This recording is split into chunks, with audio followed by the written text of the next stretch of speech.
we have a podcast. Diving deep into all things Texans, both on and off the field. Here's Sean Pendergast and Pro Football Hall of Famer, the General, John McClain. Welcome to Houtopia.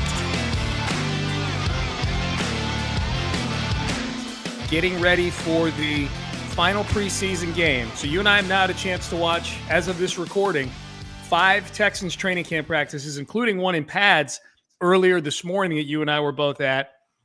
How are we feeling? I guess the big thing right now is the battle at the quarterback position for the Houston Texans. CJ Stroud and Davis Mills have been taking the snaps with the one. So 5 practices in, John. Do we feel like you and I on that August 24th Houstonian live podcast are going to be talking about CJ Stroud, the starting quarterback, or Davis Mills, the starting quarterback? Well, we're going to be talking about CJ Stroud, the starting quarterback. If it's Davis Mills, something's wrong.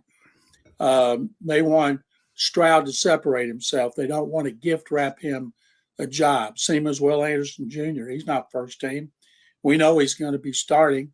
I have a column on sportsradio610.com about CJ Stroud and everything, why they're doing what they're doing, and he certainly understands it. He said, I want to earn everything. I don't want anything given to me. And he has a good relationship with Mills and Keenum. He said they've been a big help, even though they're competing. So we know he's going to win the job. It's just a matter of when D'Amico Ryans wants to anoint him as a starter. Yeah, well, I mean, and neither of the guys have really separated themselves. If anything, Stroud took a step back today. He threw 2 interceptions today, one on his very first pass of team drills. He threw an interception to Blake Cashman, who's turned into Brian Urlacher all of a sudden out of training camp.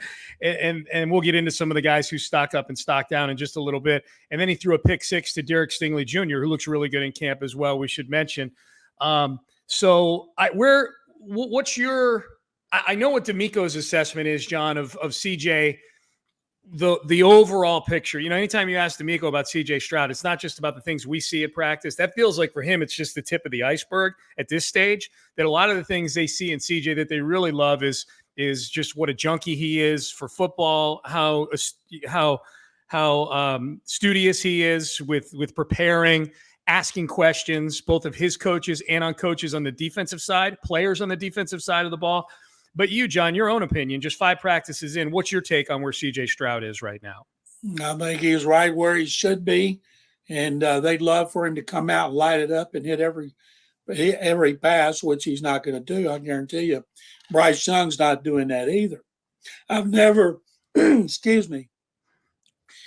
concerned about what I saw from a quarterback or any position early in training camp. Now, if they're making the same mistakes late in training camp as they get in to the close of preseason and getting ready for the start of regular season, then it's an issue. Yeah. So I'm with you. Stroud he's had some nice moments. Typically those will be captured on Texans social media and pushed out to everybody on Instagram and Twitter. If you want to go see CJ Stroud's good moments, just follow the Texans on any of their social media accounts. They're putting those out there. But he's had some rough moments too. Not a lot of favors have been done for him in terms of offensive line play in front of him. There have been a lot of plays, John, particularly in the 4 practices where they were in shells, that if these were real games, and I get it, it's different, no pads, the offensive linemen, they're limited in what they can do.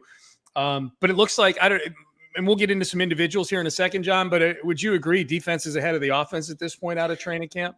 Well, considering they couldn't hit for the first 4 practices, yes, the defense should be, but there's a lot to do. They can't be physical. They can't bang on each other until they put on the pads.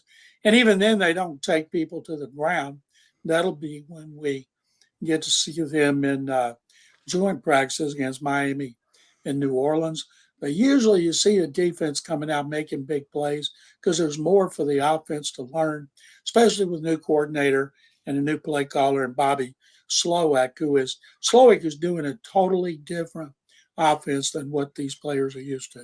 Yeah, they're 5 practices into installing a new offense and a new defense, and I got to imagine that the offense is just harder to install, especially when you're doing it with a rookie quarterback in there. As far as things